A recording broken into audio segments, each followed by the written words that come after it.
Hi friends, சேமியா உப்புமா செய்யலாமாங்க? அது கிண்ணம் வச்சுக்கோங்க, எண்ணெய் ஊற்றிக்கோங்க, கடுகு சேர்த்துக்கோங்க, கடுகு பொரிட்டங்க, சீரகம் கொஞ்சம் போட்டுக்கோங்க, சிறிதளவு கடலைப்பருப்பு உளுத்தம் பருப்பு சிறிதளவு சேர்த்துக்கோங்க, கருவேப்பிலை சிறிதளவு போட்டுக்கோங்க, நல்லா பொன்னிறமாக வச்சுக்கோங்க.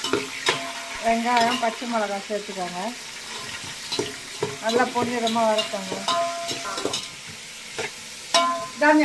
தேவையான அளவு உப்பு சேர்த்துக்கோங்க, தேவையான அளவு இஞ்சி தேவையான அளவு சீவிக்கோங்க, நல்லா வாசனையாக இருக்குங்க. சீவி போட்டுக்கோங்க, அப்போ தான் வாசனையாக இருக்கும். நல்லா பொன்னிறமாக வறுத்துக்கோங்க.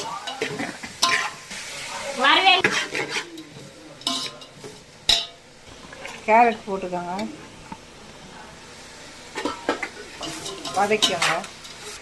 பச்சை பட்டாணி சேர்த்துக்கோங்க, பொன்னிறமாக வச்சுக்கோங்க.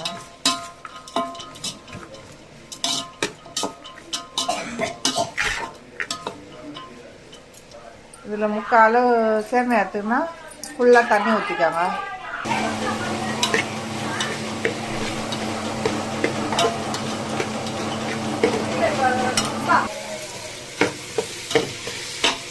சிறிதளவு பெருங்காயத்தூள் சேர்த்துக்கோங்க.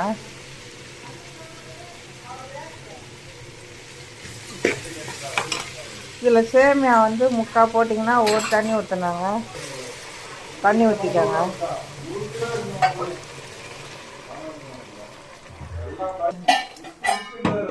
தண்ணி நல்லா கொதிக்கிட்டோங்க.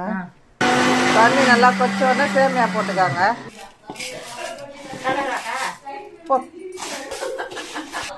சேமியா போட்ட பிறகு நல்லா கலந்து விடுங்க. அப்புறம் அடுப்பை சிம்மில் வச்சு வேக விடுங்க.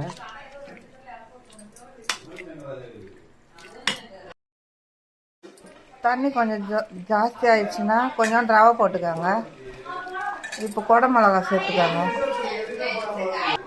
நல்லா கலங்க.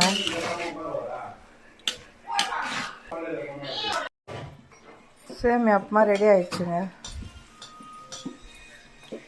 இந்த மாதிரி உதிரியாக வரணுங்க.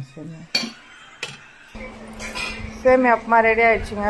அதுக்கு தொட்டுக்கிறதுக்கு தேங்காய் சட்னி வச்சுக்கோங்க. நீங்களே வீட்டில் ஒரு வாட்டி ட்ரை பண்ணி பாருங்கள். குழந்தைங்களுக்கு கொடுங்க, விரும்பி சாப்பிடுவாங்க. பிடித்திருந்தால் லைக் பண்ணுங்கள், ஷேர் பண்ணுங்கள், சப்ஸ்கிரைப் பண்ணுங்கள்.